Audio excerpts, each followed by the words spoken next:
All right, so welcome to another awesome episode of Inside the Vault with Ash Cash. I can't even say I'm excited about this interview. I'm more than excited because the person that we have is I consider a living legend, right? And I'm giving him all this pressure. I'm gonna put the pressure on him, right?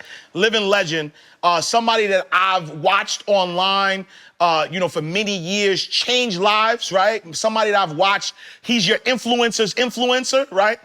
Somebody who's built a movement from scratch and really, built a conglomerate, if you say. But what intrigues me most about this young man is the mindset, right? This is somebody who is a master manifester. Ladies and gentlemen, Mr. Jullien Gordon. What's up, brother? What's going on, brother? Happy to be here. Thank Pleasure, you. pleasure, pleasure, pleasure. Mr. Multifamily, Mr. Master Manifester. I know I did that on purpose. I gave you a lot of pressure. I put a lot of pressure on you, but I want you to tell me and tell the people who, if they never heard of Jullien Gordon, who is Jullien Gordon? Yeah, so, I mean, you captured it. I explain my work through my purpose and the reason I'm here. That's why God created me. And I have heavenly work and I have earthly work. My earthly work, many people know me for that, which is Mr. Multifamily, helping people buy their first multifamily home, leading the multifamily movement, have thousands of students going through that process with me. We recently reached 100 closings on properties across the country. And so if you multiply that out by 100 closings, triplexes, 300 doors, $300 per door, together my students are bringing in $1 million in cash flow every single year forever. Wow.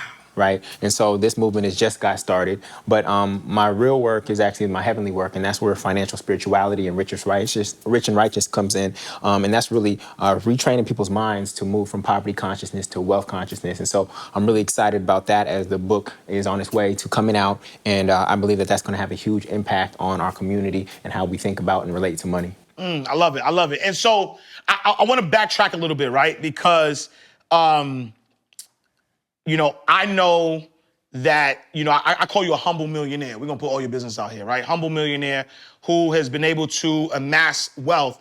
And when I think about, your ability to amass this wealth, you started your business during the last recession. Correct. Right? Talk a little bit about that whole process, like from where you started, you decide, what was the decision you made that said, you know what, I'm going to start this movement.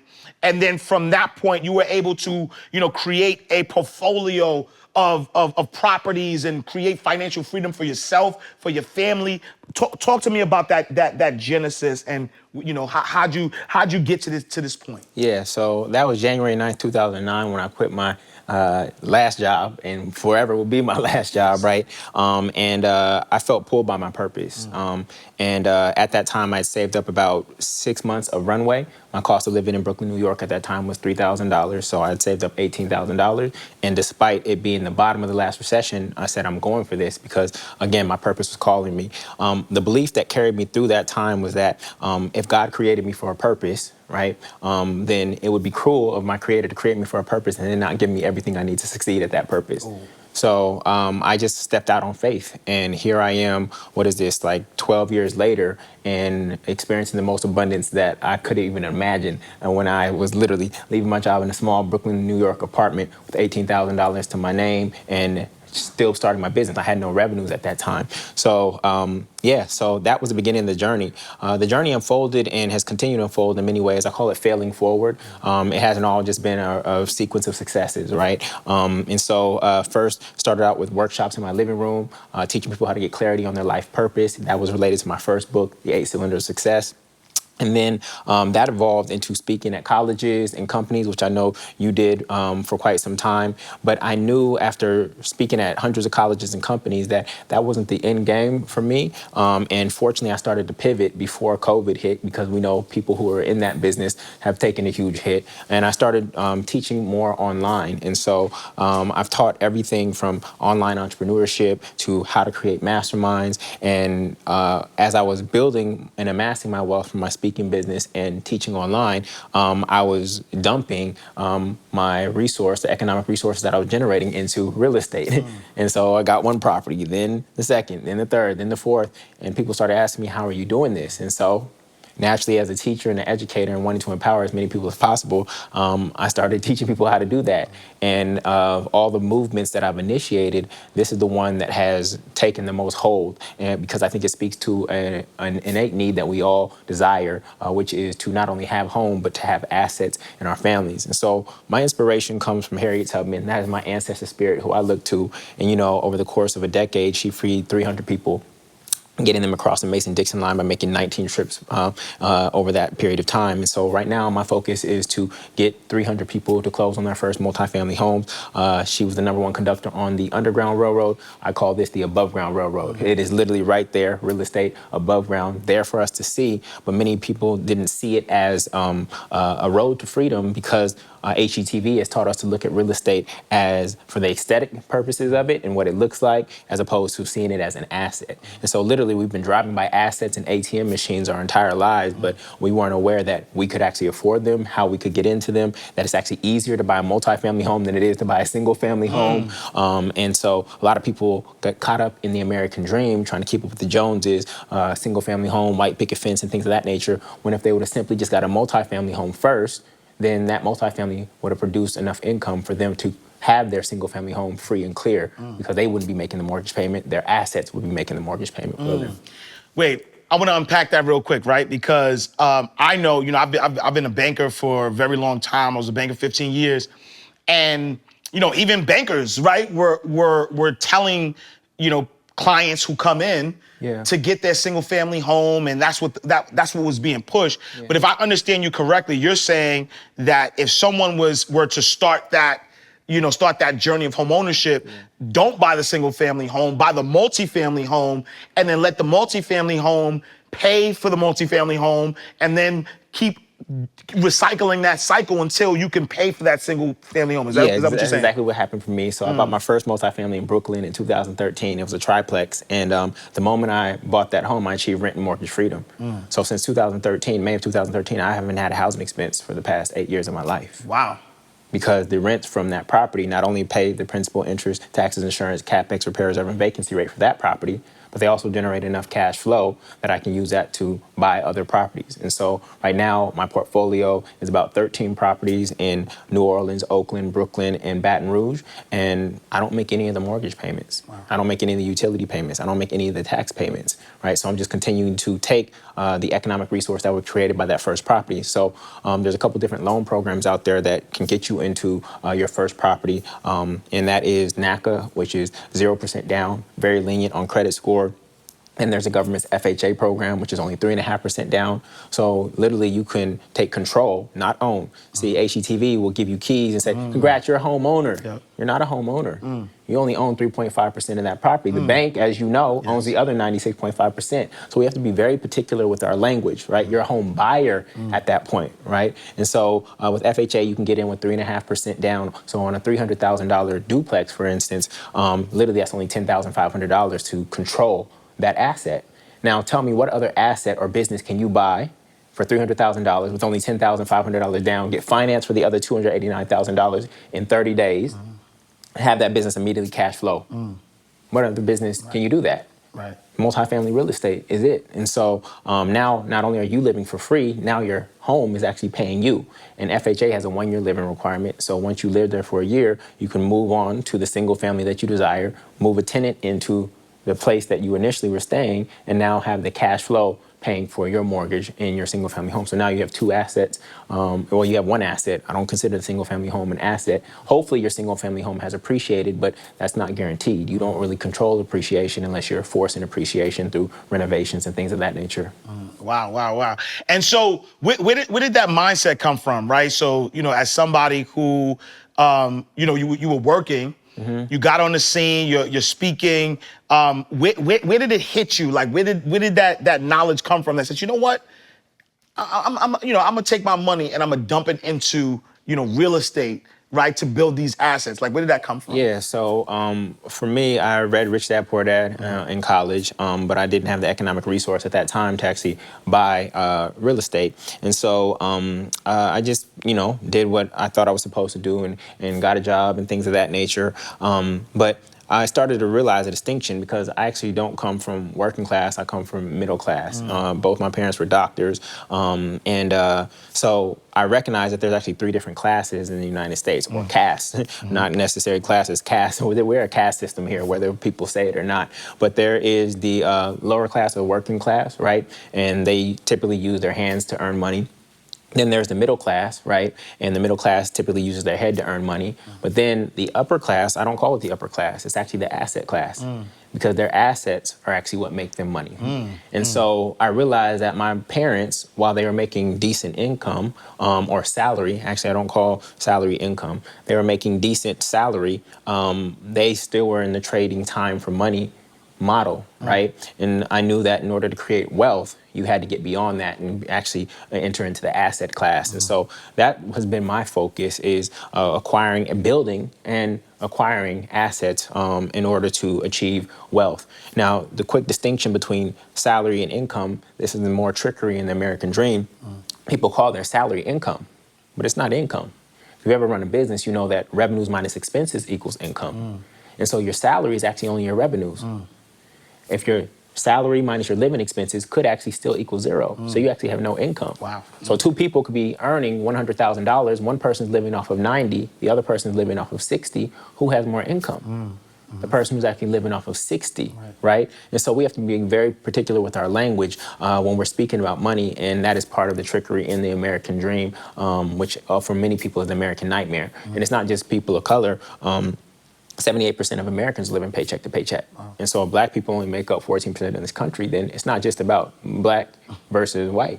No, there's a lot of white people who are also being screwed by this entire system. And there's an elite group of people, powers that be, who don't care what color you are and simply want to keep as many people as possible oppressed. And so it's time for us to rise up by educating ourselves about money, how it works, and how to navigate this economic system. For me, money is economic oxygen. Okay, money is economic oxygen. And so we've been through this movement, Black Lives Matter, et cetera. I can't breathe. The reason we can't breathe in this country is because we don't have enough economic oxygen. If we had more economic oxygen, we'd be perfectly fine. You see it in other groups and cultures. You see it in the Asian culture. You see it in the Jewish culture. They have enough economic oxygen. So they're doing just fine here. So we have to acclimate to this environment and get better at understanding it. And a lot of people, say that they're woke, but you cannot be woke and broke at the same time. It's impossible, because you can lay out the 101 ways that your oppressor is oppressing you and you think you understand the system, but you're still not thriving in the system. If you really understood it, you'd be able to navigate it. And so we have to get off that tip and stop blaming other people for our condition and take full responsibility that no external institution or condition has more power over us than us, and step into our godhood and recognize that we are children of God and that abundance is our birthright. Yo, keep going, right? That's the energy. That's the energy. All right, so look. And so now you said step into your godness. Abundance is our birthright, right? Yeah. And so I purposely wore this shirt, right? So if you see what the shirt says, good health, happiness, love, success, prosperity, and money. This is a term that came from Reverend Ike, rest in peace. Yes. And then Reverend Ike, a lot of people know him as a prosperity teacher, and I know he's been an inspiration to you. I've watched, Reverend Ike. Reverend Ike is a genius. Yeah. But talk to me about that, right? Because my belief system is the same, is that, we're made in the image and likeness of God. So if we're made in the image and likeness of God, you break it down more eloquently. Talk to us. Yeah, so as children of God, we have to understand that if I'm a millionaire, right, is my daughter a millionaire? Absolutely. She's going to inherit everything that I have, right? And so if we are children of the most abundant God, the infinite source of supply, then what are we? It is impossible. It's actually sin for us to be poor. It's actually sin for us to be poor. And so whenever we say I'm poor or I'm broke, we're actually sinning. We're actually using the Lord's name in vain because we know that God says I am. God says my name is I am. So if I say I am and I put anything negative, this is what Reverend Ike said, you put anything negative after I am, you are using the Lord's name in vain. And so we have to accept that we actually are wealthy. Jesus said it. He said, I've come that they may have life and have it more abundantly. Seek ye first the kingdom of God, and all these things shall be added unto you. And so we have lost our divine lineage and inheritance. And so that's why we've accepted these identities as I am poor. You are not poor, right? You might be born in poverty. What tends to happen is that we are born into poverty, our people in general, and we look at our external conditions and we say, because I'm born into poverty, therefore I am poor. But here's what I've come to understand. We here in the United States, we are black. And in karate, what is the top belt? Black belt. It's the black belt, Yep. right? So we have come here in this particular body as black people because we're actually on the highest level. We're not on the lowest level. Wait. Go ahead. Okay. We're not on the lowest level. We're on the highest level. That's why we are facing the challenges that we're facing, because we are on the highest level possible. And so we are here to actually prove how wealthy we are. Basically, the way I perceive it is that in the spiritual realm, before we came here, we said, God, go ahead, take away my language, take away my spirituality, take away my land, take away my family, take away any kind of positive resource that I could have, and watch me win this level. Hey, peace and blessings, family. It's Ash Cash. If you're an entrepreneur, coach, or service provider, nothing can boost your business and credibility like the instant authority of being a published author. I am a former 15-year banking executive, and it wasn't until I wrote my first book that I started to see a boost in my business. Now, I've been an author for over 10 years. I've sold over 70,000 books, all independently. I have 4 bestsellers, and my books have been featured on every major media outlet you could think of, all without hiring a publicist. I've coached hundreds of self-published authors on how to write, market, and sell their books the right way. And I have many authors that I've helped become bestsellers, and even helped some make 5 figures before they even launch their book. I've been getting a lot of requests lately for book coaching since I revealed that one of my clients, Jullien Gordon, made $111,000 in 2 months pre-launch on his new book. So I created this new program that is breaking down everything that you need to write, publish your book in 90 days or less, and also all the secrets on how to sell massive books as a self-published author.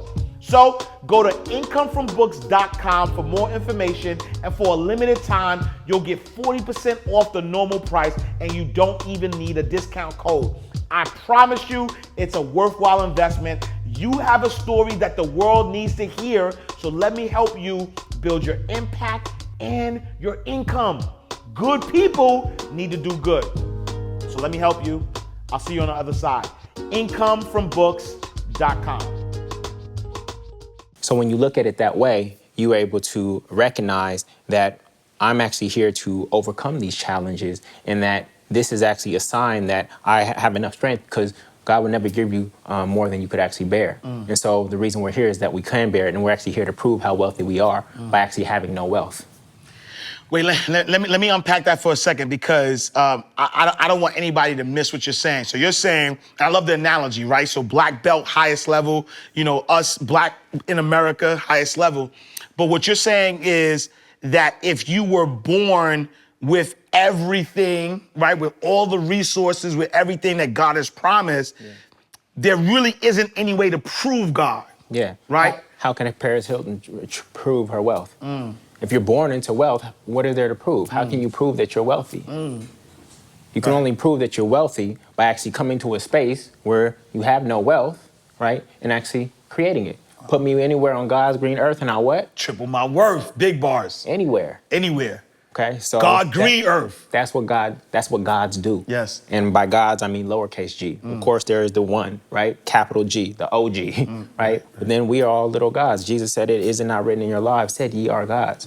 And we just haven't accepted that identity. And so as we step into that, we will start to receive accordingly. The only reason my daughter might not be aware that she's actually a millionaire yet, and the only reason that we don't recognize how wealthy we are is, 1, she's not ready to receive it.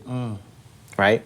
2, she actually doesn't know what her father has in store for her, or she's not in alignment with the will of her father, right? And so her father may say, she's not in alignment, so therefore I'm going to give this resource to a trustee to manage it because she's not ready, right? She's not in alignment with how I want this energy to be used. For me, money is just stored energy. It's stored energy. A lot of people say, oh, money is the root of all evil. That's not what the scripture says. It says the love of money is the root of all evil. Money is just stored energy, right? It is an inert spiritual substance that doesn't have any charge whatsoever. What gives money its charge is the charge of the person who's holding it and the direction in which they use it. And so for me, what it means to be rich and righteous is to take this stored energy and actually use it for good and for God. And so I don't perceive any money that is in my account at this moment in time as mine. For me, it's all stored energy that I've been blessed with to use, and I've been a steward of it. The reason God keeps pouring into me and money comes to me and through me is because the buck does not stop here. It knows that when I receive economic resource, I'm going to do the best I can to immediately put it into use. A lot of people who store up money in a bank account, basically what they're doing is they think they're establishing financial security, but what it's really doing is it's actually hiding their insecurities. They think they're establishing financial security, but a lot of people who hoard money, they are trying to squeeze God out of the equation. Right? There's scripture and a story about the Israelites navigating the desert, and the desert is a symbolism for the wilderness of the mind. And they were given manna every single day, and they were supposed to use that manna that day. They weren't supposed to store it or else it spoils. And we know that's exactly what money does, right? Through inflation, it spoils. You put money in a bank account like this, we know that it is losing its actual value. Scripture says, do not give your pearls to swine. But what do we teach our kids to put their money in when they're little?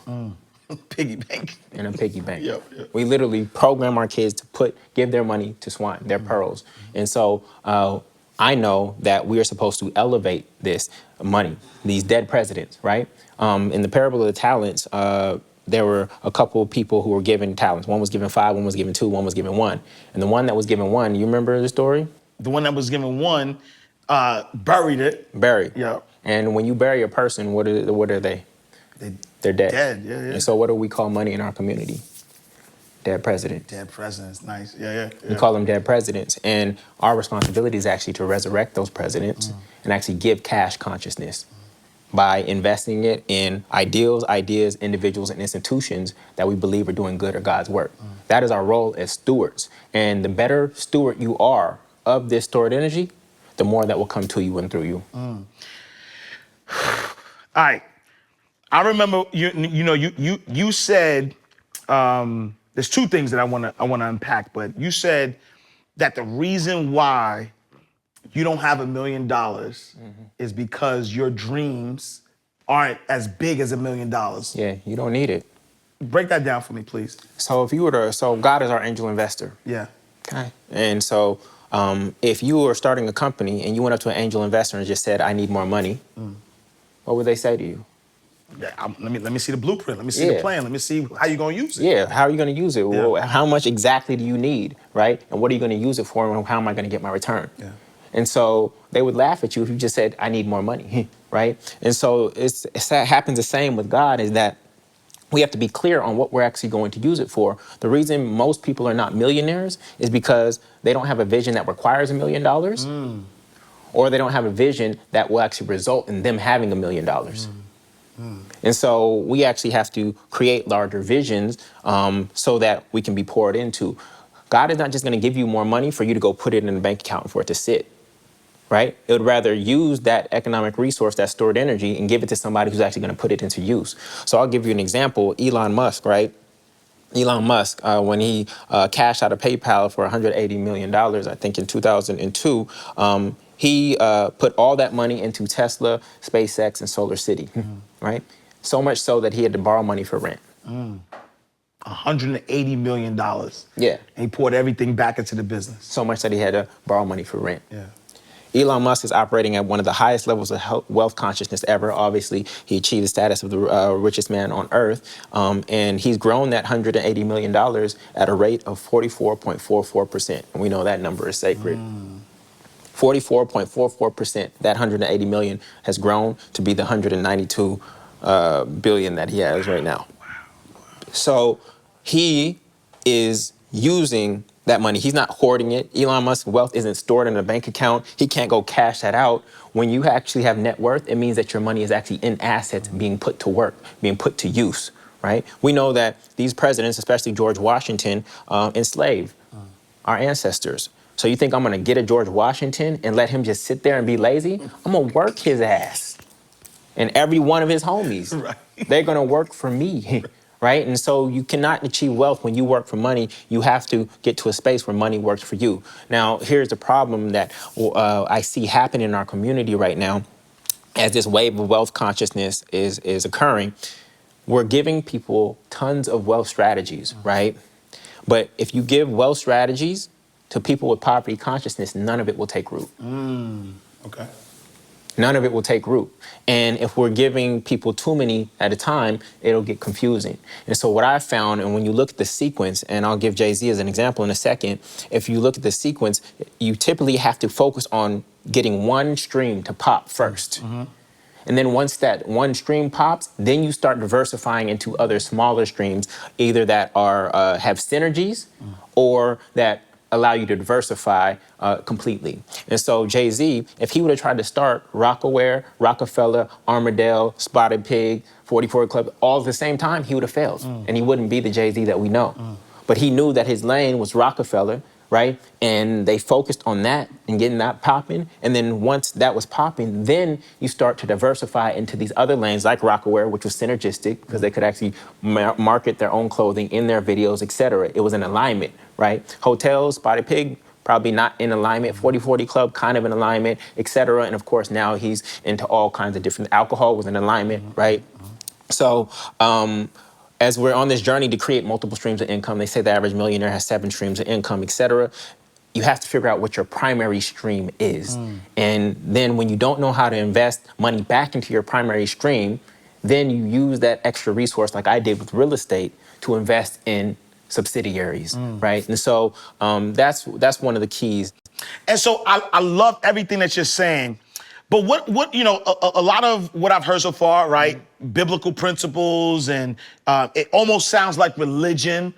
Some people may not believe in the doctrine of Jesus Christ, right? And so, you know, why should someone who may not be religious or Christian or believe in the doctrine of Jesus Christ, like really accept what you're saying about, you know, God and your God self? Oh yeah, this has actually nothing to do with religion. For me, first and foremost, I believe everybody has their own personal religion. Everybody has their own personal relationship to the Creator. 2 people could be sitting next to each other in a pew on a Sunday in the same church, but still have different relationships to their Creator. So the way I define my religious beliefs is I'm a child of God.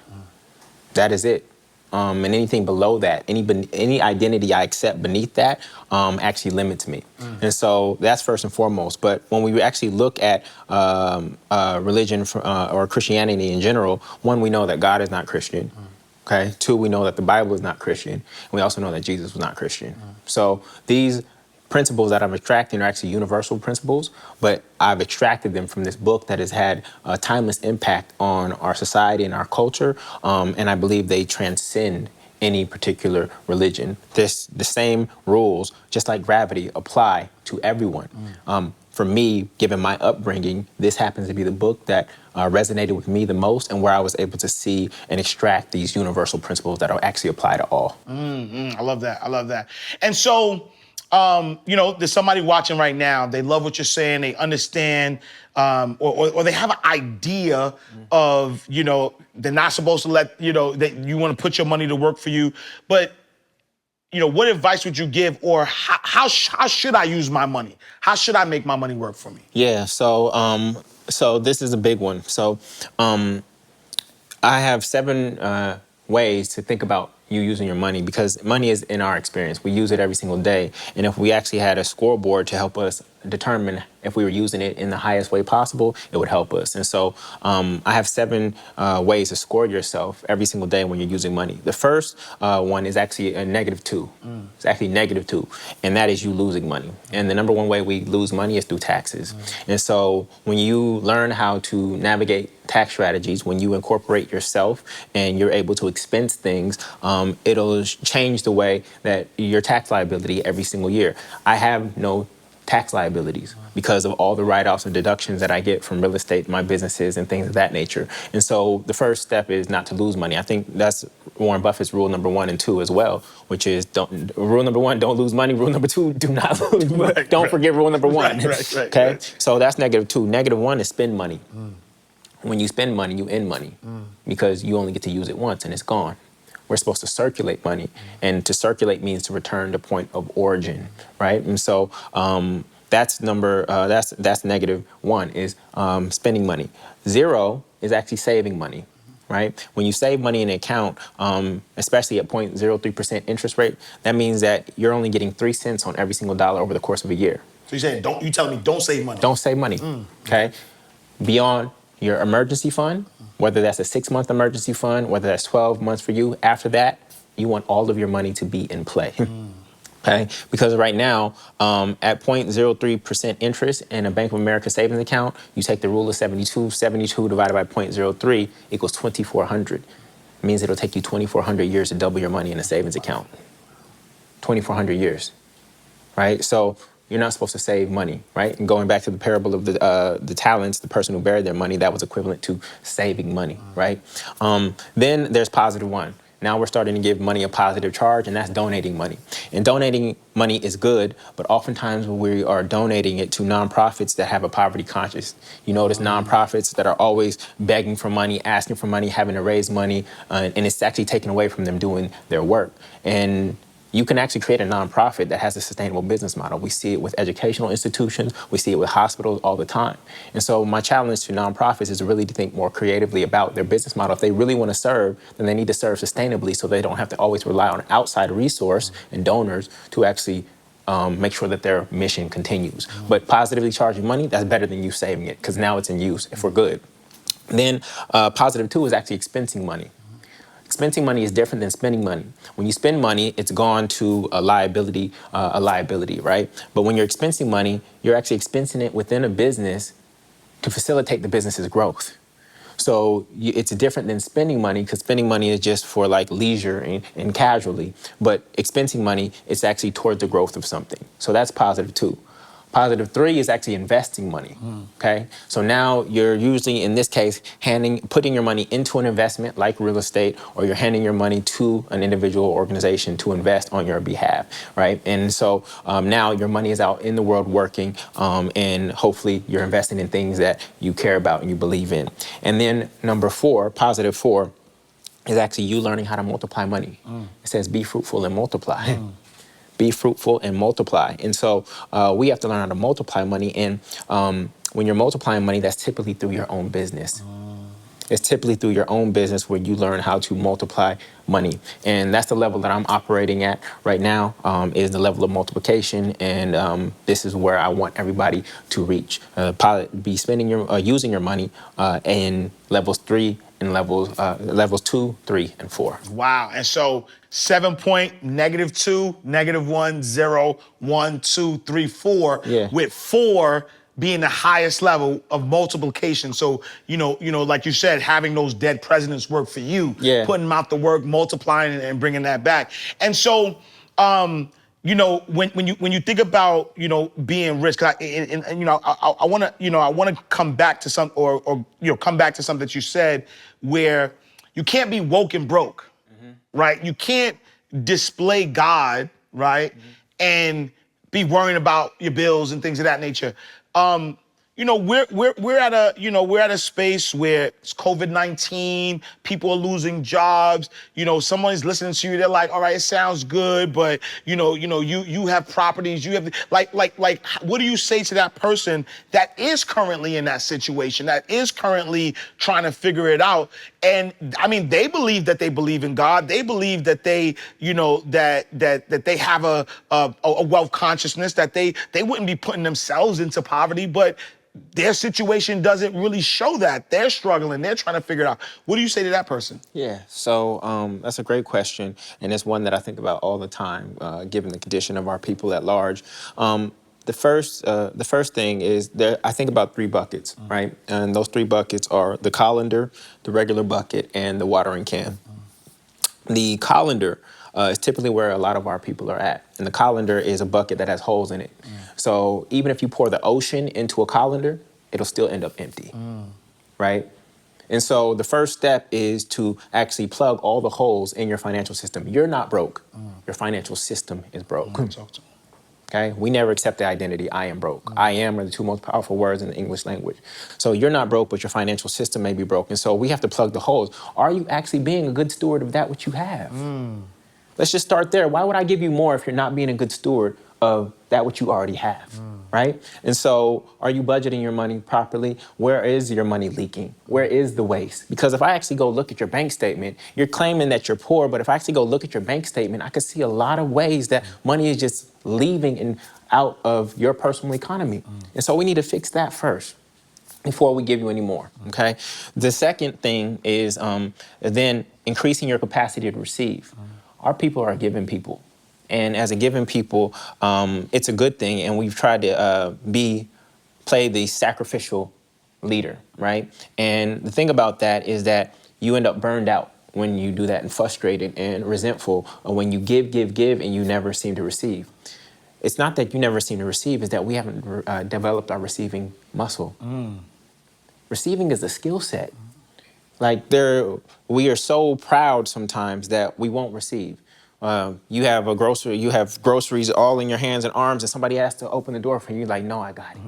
Right? I'm good because I'm a strong woman, or no, I'm a man. I don't need no help, whatever. And so we actually have to learn how to receive more. And so that's really the second step of the equation. That's how you move from colander to bucket, right? And once that bucket starts to fill up now they say your cup runneth over.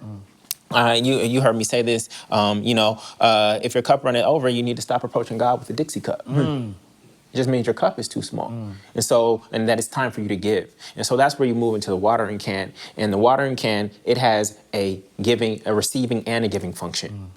The receiving and the giving are reciprocal. The scripture says, as you give, so shall you receive. So it's a reciprocal relationship.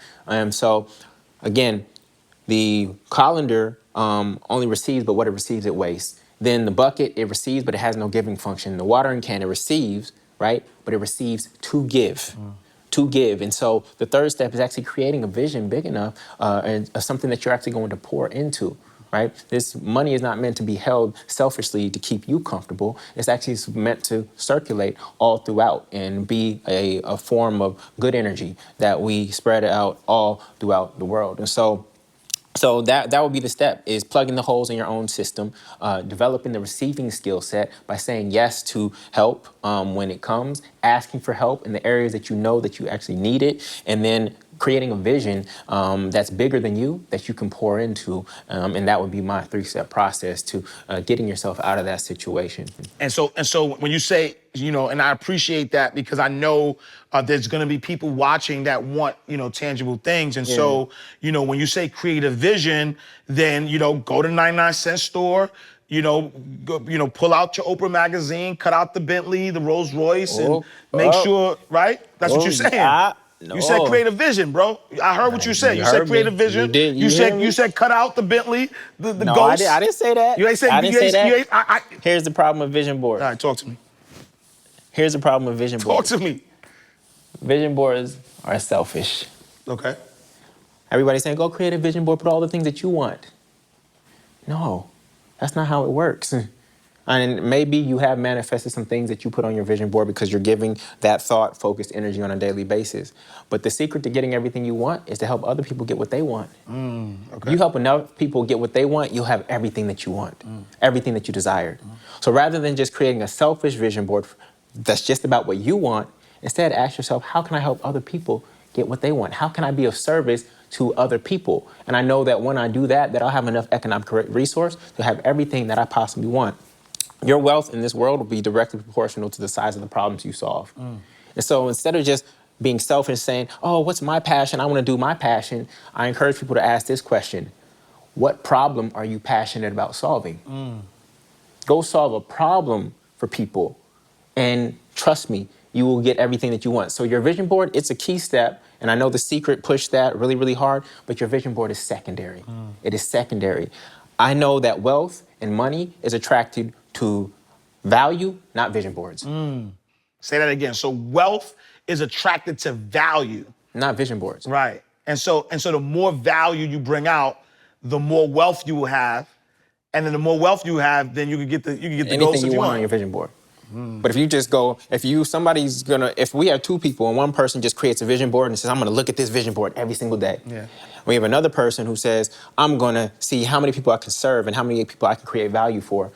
Who you gonna bet on is gonna become more wealthy? Person who's giving out that value. Yeah, so the vision board, it's key, but it's secondary because most vision boards are actually selfish. Instead, visualize and envision how you could actually serve people, how you can make other people's lives better, a problem that you could solve. Instead, visualize that. In the same way that Elon Musk visualizes Solar City, Tesla, SpaceX, he's trying to solve problems. So there's a correlation between the size of the problem you solve and your wealth. And so, not a vision board. I don't know if Elon Musk has a vision board. Okay, but I know he's creating extreme value in the world. And so that's what I choose to focus on in the vision board. The things that I personally want are secondary. Now, I do believe that you should enjoy money. I think everybody should pick one luxury that they choose to spend freely on without thinking about money, without looking at price. For some people, that's going to be their clothes. Some people, that's going to be their sneaker collection. Some people, that might be art. I do believe that you should enjoy money, but before, you have to figure out how I create enough value for other people. We are here to be of service to others. Our gifts are not for us. Christmas, the way it's taught is that the gifts are for you. Your gift is actually for other people.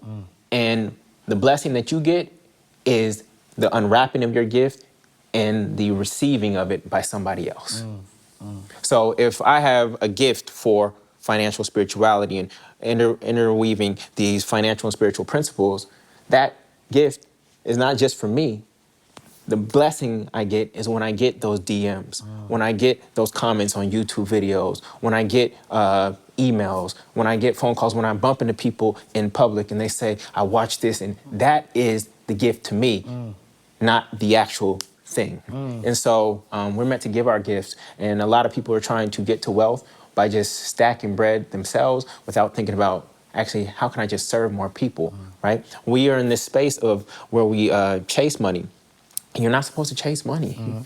We even say it in our culture, paper chasing. You're not supposed to chase money. Anything that you chase has more power over you than you over it. It is sucking you into its gravitational pull. We're supposed to attract money. And so we ask ourselves, how do I become more attractive? And I'm not talking about physically attractive. I don't care what you look like in the mirror. How do you energetically become more attractive? Nikola Tesla said, if you want to understand the secrets of the universe, you have to understand energy, frequency, and vibration. And so what vibration, what frequency are you putting out into the world? When you think about wealthy people, how are they being in the world? A lot of people focus on what wealthy people have. And then some people even try to fake it to make it by trying to get the suit that they have, or the purse that they have, or the car that they have. And they'll try to start with having. But the real secret to manifestation is actually becoming it until it comes to be. You become it until it comes to be. Oh, big bar, big bar. So why Rich and Righteous? Like, you have a book, Rich and Righteous. You know, why Rich and Righteous? Why now? What made you decide to, teach this to the world? Yeah, so there's a lot going on in our world right now, and some of it is negative. And there's people with negative intentions that are actually influencing and shaping the culture. And the reason those people with negative intentions don't really care about people who have good hearts is because a lot of people with good hearts don't have positive cash flow. So negative people don't worry about the positive people because the positive people have negative cash flow. And so we have to acclimate to this environment and really start to understand this world that we're living in. And one of the tools there in this world is actually money. And so not only do I believe that the righteous must become rich, but I believe that we will change the world by changing how we all relate to money. When I think about what we need, there are people with good hearts and with good intentions who want to create good. And I really believe that we're here to bring heaven on earth. Heaven is our mental experience of life, and earth is our material experience. And I believe that if you're righteous, would you do more good if you had more money? Oh, absolutely, without a doubt. Righteous people, that's what they do. So then I believe you should have as much money as I can possibly help you get. If I know that you'll do more good with more money, then I want you to have more money, period. Period, because that's only going to multiply your ability to create more good and more God in this world. And so that's why it's really important to me. I don't really call other people evil or anything like that, but I know there's a lot of people with good ideas, good hearts, good spirits, that if they actually had more economic resource, we would actually have a closer experience of heaven on earth here as a collective if those people understood money, how it worked, how to attract it, and how to use it at the highest levels possible. And so that's what rich and righteous means for me. It just means moving the culture forward, moving the world forward in a way that's a win-win, not a way that's manipulation. So for me, there's a couple ways to create. There's manipulation, and that is sleight of hand. That's trying to get over on other people, right? Then there's actually manpower, where you're using your own hands, right? And when you're trying to create impact, you never want to create impact based on something that's limited, like time or your body. So we have to get beyond that. And where I think we have the opportunity to leapfrog, especially as the firstborn, especially as people of African descent, I believe that we are the most spiritually rooted people on the face of this earth, and that we can actually leapfrog some of our siblings by jumping straight to manifestation. What do I mean by leapfrog? Manifestation, where you tap into God's hand, not just your hand. And what do I mean by leapfrog? Well, there's leapfrog technologies, like in certain parts of Africa, they never had landlines. They leapfrog straight from what they had to mobile phones, right? And so you skip an entire infrastructure build out, and you actually leapfrog, and you were so far behind that you leapfrogged and caught up immediately. And so that's what I think is happening in our community right now, is that as wealth consciousness is actually increasing amongst us through this space here inside the vault, EYL, et cetera, what I believe is we're going to have the opportunity to leapfrog a lot of the things that other cultures had to go through to acquire their wealth. We're going to have that opportunity because we're coming into wealth consciousness at a very specific time in history where more intangible assets are coming to be, because physical assets like real estate, some of them are limited. But we're stepping into a time right now where there's a lot of intangible assets like NFTs and things of that nature. I'm excited about what's going to occur for us. Rashad said it to me. He said, mindset has stopped millions from making millions. And we're now getting our mind right, which I know is a word, language pattern that you use often. We're now getting our mind right. And I believe that when we match our mindset with our skill set, when we have both, okay, not just the skill sets of how to trade stocks, how to build a business, how to do real estate, but also the mindset is matched with that, I believe that abundance is going to come to us easily. I love that. I love that. And so, you have this wealth consciousness. You have people who they're doing their affirmations. They're using the words I am. They're reading the books. They're praying. They're meditating. They're good. They're doing everything right. But they still don't have the physical manifestation in their world. What's the block? Like, what's that next step for that person? Yeah, so here's the thing about affirmations where they lead people wrong. Affirmations typically try to take you from some low space and some negative space and try to get you straight up to the highest place, because the affirmation usually is speaking about the whole truth of who you are. And usually you can't just jump from here to here that quickly. And so I like to think about your evolution and you up leveling more like rock climbing. So instead of if you're rock climbing and you're at the base, you don't just reach for the top rock and say, I'm here now. That's what affirmations tend to do for people. This is why they don't work, because the mental jump for somebody is too great. So instead, you just reach for the next best feeling. Then you reach for the next best feeling. Then you reach for the next best feeling. You don't just try to jump from here to here. So that's why most affirmations don't work, because scripture says it is done unto you as you believe. And so if I don't believe the affirmation, no matter how many times I say it, it's not going to take root in my subconscious mind. And so it's really important for you to be patient with the process. And the biggest thing for that person is to be aware that manifestation has no timeline. You have to take time out of the equation. You have to take time out of the equation. Manifestation can happen in the twinkling of an eye, or it could take 10 years or 20 years. If you remove time and you just hold on to the belief, then you'll start to see things happen. Because basically, when you put a timeline on manifestation, you're saying, hey, God, look, I'm gonna do this for 3 years, and if it don't happen in 3 years, I don't believe in it. Which is really not belief. That's not belief. If there's time attached to a belief, Correct. then there's no belief. There's no belief. Yeah, I love that. I remember watching a video with Tony Robbins, and Tony Robbins talked about a kid, right? Like parents, who have children, and trying to make your child walk, right? And you tell your child, hey, at 10 months you're gonna walk, and you pick the child up at 10 months, and the child falls down. Yeah. At what point does the parent, right, say, you know what? It didn't happen at 10 months, so you're not gonna walk. Yeah. You're gonna try at 11 months. You're gonna try at 12 months. You're gonna try, and you're gonna keep on going because that belief system, I mean, obviously if there's, any like physical ailments and things of that nature, but minus that, if this is a healthy child, there is this belief system, there is this expectation that this child will walk. Whether, I have 2 children, right? My daughter, she started walking at 10 months. My son, he started walking at, he had 13, 14 months. Yeah. I didn't look at 10 months and say, well, TJ did it, so AJ has to do it this time. Yeah. It was this belief system that he's going to walk, and however long it takes. And so I love that you say that if you're putting a time limit to things, then you don't really believe. Yeah, and the time limits are usually based on you trying to compare your journey to somebody else's. Ooh, talk about that. Comparison is the #1 killer of happiness. Ooh, it's the #1 killer of happiness. Just because it's happened for your friend who's kind of close to you at the age of 30 doesn't mean it's going to happen for you.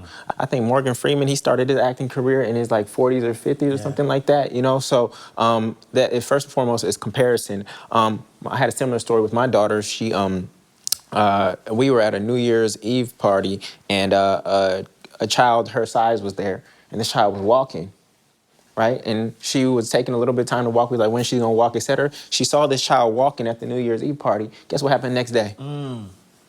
So there's power in proximity. Wow. There's power in proximity. And so that's why I really believe in mastermind groups and surrounding yourself with people who are on the same, actually not the same level as you. You actually want to surround yourself with people who are at higher levels than you, right? That doesn't mean always having somebody that's way up at the top. You just need somebody who's one step ahead of you in a specific area of life. So you may have a friend who's ahead of you in your health life, right? You may have a friend who's ahead of you in their romantic and relationship life. You may have a friend who's ahead of you in their financial life. You may have a friend who's ahead of you in their professional life. They can all support you because they're going to up-level you through the power of proximity. But the reality is that God actually has nothing else to give to us. Everything was already baked inside of you when you were born. I'll give you an example. When you throw a toddler into the water, they automatically know how to swim. There's a divine intelligence inside of you that will allow you to achieve everything that it is that you desire to achieve. You have to pick up some skills and things of that nature along the way, but there's people who, even with that divine intelligence inside of people, there's people who don't know how to swim. How do they forget how to swim if it was already inside? So these fears, right, and these limiting beliefs actually stop us from activating the divine intelligence that's already inside of us. Wow. Everybody who does not know how to swim unlearned how to swim, either because they saw somebody drown, they heard enough drowning stories, they had a bathtub experience, etc. They unlearned how to swim. It was already in there. I could have thrown you in at 6 months and you would have just on the back, just like that. Right. So you unlearn that. So I believe that everything is already inside of you that you need to succeed.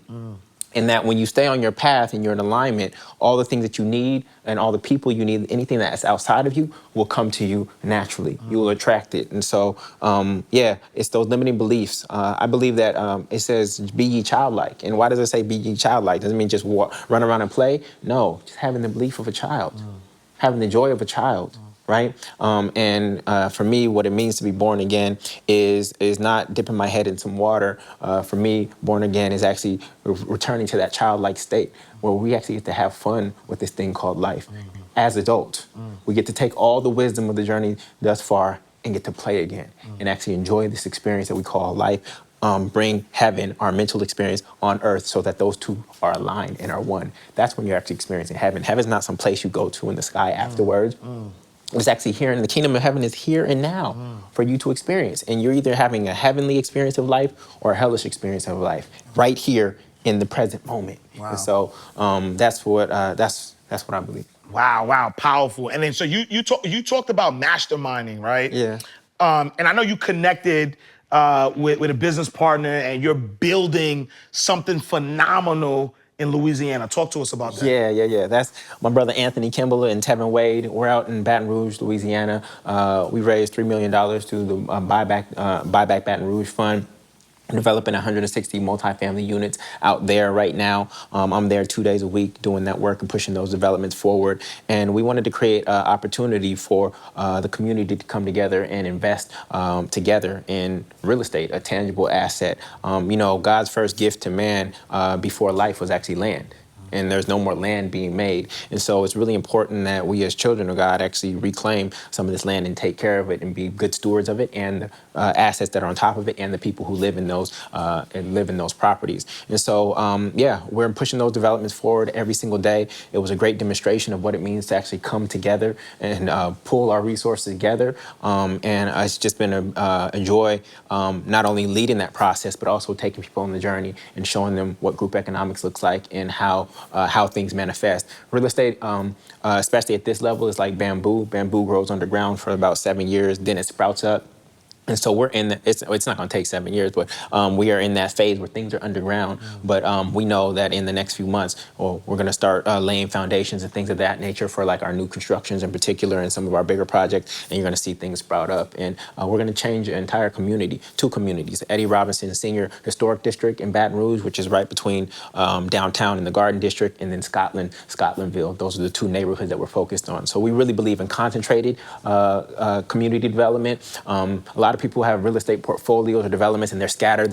They got one in this side of Atlanta, and then they got another property over here and one over here. We believe that when we focus all the capital, stored energy into one area, that we're going to get a lot of synergies that occur by it all being in one place. And so those are the 2 neighborhoods that we're focused on. Wow, I love that. I love that. And so, obviously, I mean, if whoever's watching, if they're not empowered by this, because you gave some tangibles, right? Because I think that's the biggest thing, and that's why I wanted to have you on, because there's a lot of people who talk about whether it's religion, whether it's believing in God, whether it's law of attraction, but not in a tangible way, right? And so, number one, you've been able to manifest masterfully in your life, first and foremost, and so you're not teaching, this is not theory for you. No. This is like legit, like, this is what I'm doing, and now I'm showing you what I'm doing. But then second, like, you're also giving us tangibles that people could take away. Yeah. And so, there's a lot of young people, watching, and even just knowing what you know now, what advice would you give to your 18-year-old self? Yeah, so as an 18-year-old, I would definitely seek to keep my cost of living as low as possible. And because that's actually one of the key components of freedom. It's not just how much money you make, but if your cost of living rises with how much money you make, then you're actually not free. You're actually even in more bondage, right? So that's one thing that's interesting about our people in our position. If our people, we know how to be joyful off of a very little amount of money. And so that actually means that we're closer to freedom than somebody who needs $10,000 a month. If you can be joyful off of $3,000 a month and somebody else needs $10,000 a month to be joyful, you're actually closer to freedom than they are, because you're literally 2 multifamily properties away from actually being free. So keeping your cost of living down, realizing that your formal education has probably failed you. That's liberal arts education, and liberal arts education will cost you. Learning about Shakespeare isn't going to help you in today's world. What you need is liberation arts education. And while you cannot go to the government and get a loan for liberation arts education, you need to be investing into your mind more than you perhaps invested in your liberal arts education. So the money that I put into programs, conferences, coaches, masterminds, etc., is probably equal to how much I paid to go to my undergrad and graduate institutions. So just don't think that your formal learning has done everything for you and you're good to go and you just get to ride this thing out, but that you're actually going to have to keep investing in yourself. And then when it comes to your relationship to money, after you've saved up that emergency fund, right? That emergency fund, after that, your job as a steward of the economic resource you've been blessed with is to release money. R-E-lease. When you lease something, right, you still own it, but it's not in your possession. You still own it, but it's not in your possession. So any Benjamin Franklin that comes to me, I lease it out, then it comes back to me, and I continue to release big bars. it. You have to let it go. The game is not the accumulation of money, it is the circulation of money. Anything that does not circulate is dead. Right, and so you lose circulation in your leg, right? Blood circulation in your leg, you got a dead leg. So anything that's not circulating is dead. Wow, wow. If I had to summarize these teachings in one statement, it would be that. You have to learn how to let go. What did Anna and Elsa say in the movie Frozen? You got kids, I know they watch it. Let it go. Let it go. Let it go. Yeah. Let it go. Yeah. Get your emergency fund. Okay, I'm not saying don't say, get your emergency fund. Yeah. But everything after that, you have to let it go. How is your money going to work for you if you're holding on to it? You have to send it out to work for you. Yeah. But we've been taught that, taught to chase, paper chase, and what we don't realize, and I don't know how we as a collective haven't seen it, cash is the lowest yielding asset in the entire world. It is the lowest yielding asset in the entire world, yet it's the one So cash don't rules everything around me? No. Can't get the money? No, Yeah. cash does not. Cash Only is not Ash king. Cash is king. Only king. You know what I'm saying? Yeah, we got you That's on it, that. but yeah. Cash is not king. Yeah.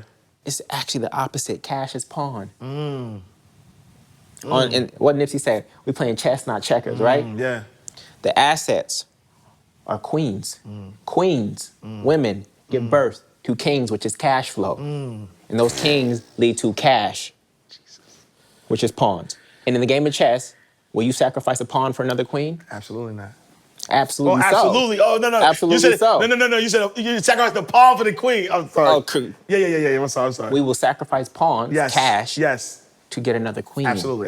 Every single day. And so that's why it's important. The US dollar is 75% cotton. You know what that means? Is that we are still picking cotton today. You go out, get your master some bales of cotton, they give you a few, and then send you off home. We are still picking cotton today. So modern day slavery. To this day. To this day. Modern day slavery is mental and it's monetary. And until you understand that, you will probably stay a slave to this system. All right, and so speaking of systems, right? There's somebody watching right now. They're working that 9 to 5. They, you know what I mean, heard you, right? They heard what you're saying, and they're saying, you know what? I got this 9 to 5 right now, and I also have this side hustle. And so, what advice would you give to the side hustle, the person who has a 9 to 5?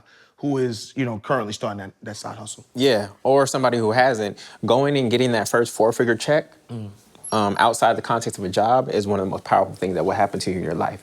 Because you'll realize that you actually have economic value and power outside of an institution that you were trained up to actually go into. And so could keep refining that. For me, my journey, the first thing I did when I was working that job before I left in 2009 is I shifted my hours from 9 to 5 to 7 to 3. Okay, same amount of time, right? What that did for me, it allowed me to get to the office early before anyone else, and I was very productive in that 2 hours because nobody was emailing me back and forth. But then I would get off at 3, the sun would still be out, I would go home, take a nap, eat, and then while everybody else was commuting from work tired, I felt like I had a second half of my day because it was 5 o'clock, I just rested, and that's where I wrote The 8-Cylinder of Success. That's where I wrote my first book, simply by shifting my hours, right? So that was the first, because it's not just about time management, it's about energy management too, okay? So that's how I shifted my day, and I just encourage you to go sell something. Go sell something. Just try, because you have to. I had a negative relationship to sales. You get these images of the sleazy car salesman and things of that nature. And what I realized, what helped me is a divine download that I got, that sales is simply the process of getting someone to accept help. It's not this sleazy thing where you're trying to get over on people. Are there people who sell like that? Yes. There are people who try to use all kinds of persuasion tactics and things of that nature. But when it comes down to it, sales is simply the process of getting someone to accept help because you know that you will help them get to their destination faster, safer, and easier than if they go at it alone. They will make more mistakes without you. And so from that sense, you actually have a moral obligation to sell what you have to somebody who it can genuinely help. And so I encourage people to identify if you have the 9 to 5, what is the skill set that this job is really paying me for? And who else might be able to benefit from this skill set that I could sell this skill to independently if I enjoy the skill set.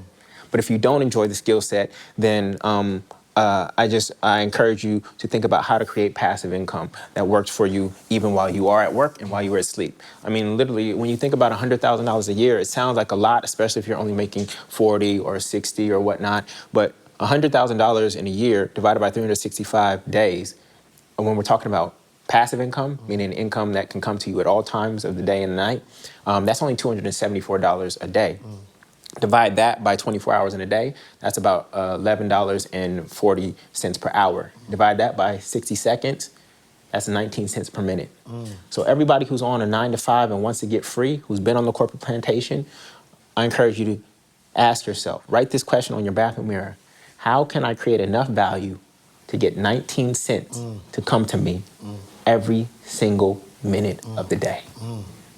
That's a big bar. That's a big bar. Focus on that, and you might not get there in 6 months, you might not get there in a year, but if you continue to focus on that question, you pose that question to the subconscious mind, because the subconscious mind works for you while you're asleep, right? The conscious mind goes to sleep, but what tells you it's time to go to the bathroom in the middle of the night? That's your subconscious mind, right? What keeps your heart beating? What keeps you breathing in the middle of the night while your conscious mind is asleep? That's your subconscious mind. What wakes you up with that business idea at 3 a.m.? That is your subconscious mind knocking on the conscious mind. Hey, wake up, I got an idea. I finally got the answer. So you pose that question, how can I get 19 cents? How can I create enough value in the world to get 19 cents to come to me every single minute of the day for the rest of my life? And your subconscious mind will actively seek an answer for you 24/7 until it finds one. All right, dope. Powerful, powerful stuff. And so, this is Inside the Vault, and like literally inside the vault. And so we like to do a lightning round where we take, some banking terms and just kind of throw them out there real quick and tell you, you tell us what it means, right, to you. And so number one is deposit slip. And deposit slip, when you deposit money into a bank, you're putting money inside. But for us, deposit slip is when you slipped up. So give me a time where you made a deposit slip. You made a mistake with money. Yeah, so it wasn't really a time, it was really the beginning of my business. I thought that money was meant to be accumulated, and so when I was growing my business, I was actually maximizing my profits, and at the end of the year, I would be happy, but then I would get taxed. And as I matured as an entrepreneur, I realized that taxes actually incentivized me to reinvest in my business.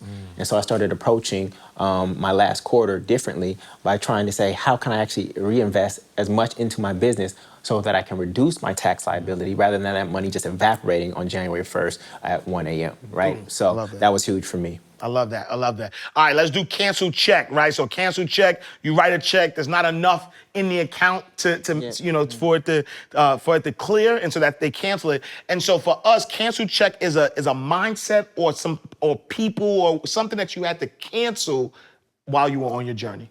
The major thing that I had to cancel on my journey was thinking that I could do it alone.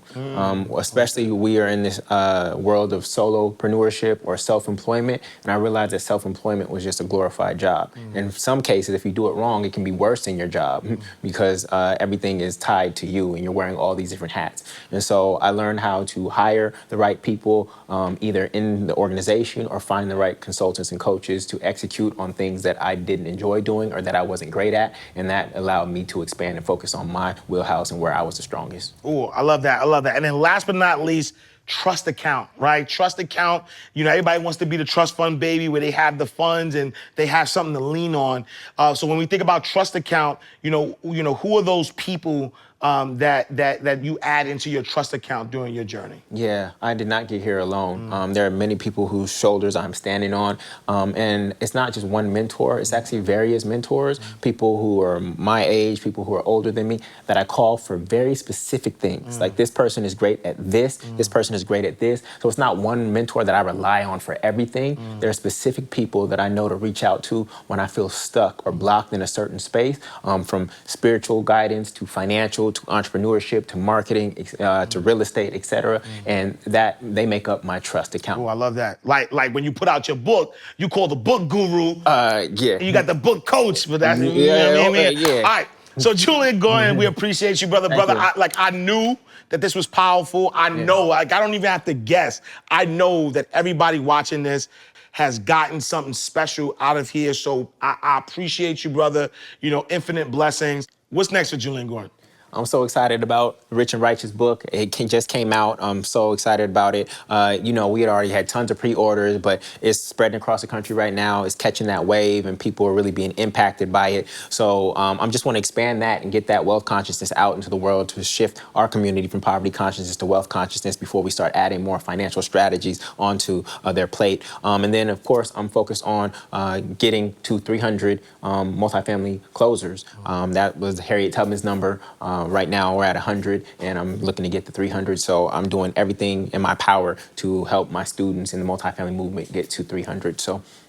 No, I love that. I love that. And so if somebody wanted to connect with you, to be part of the multifamily movement, where can they find you? Yeah, I do a free webinar periodically at multifamilymasterplan.com. That's multifamilymasterplan.com, where they can learn how to finance, find, and finalize multifamily real estate deals. And the book will be at moneyandmanifestation.com. That's moneyandmanifestation.com. Make sure y'all follow, you know, Jullien Gordon. He's really gonna change your life. And matter of fact, is there any, like, you know, special thing you could give for the Inside the Vault? Because, you know, my people like to support, but, you know, they want to be taken care of as well. Yeah, 100%. So we just increased the price for the program, but what I'll do is, for your folks, wherever you end up posting this, I'll make sure that they get a discount code that I'll send out to you to put wherever you put it, and they'll get a little special gift, you know, so that they can keep money in their pocket. You're going to need some money in this process for your appraisal and for your inspection. And so I'd rather just give that back to you, so that's easier for everybody to start making their offers on their multifamily property. So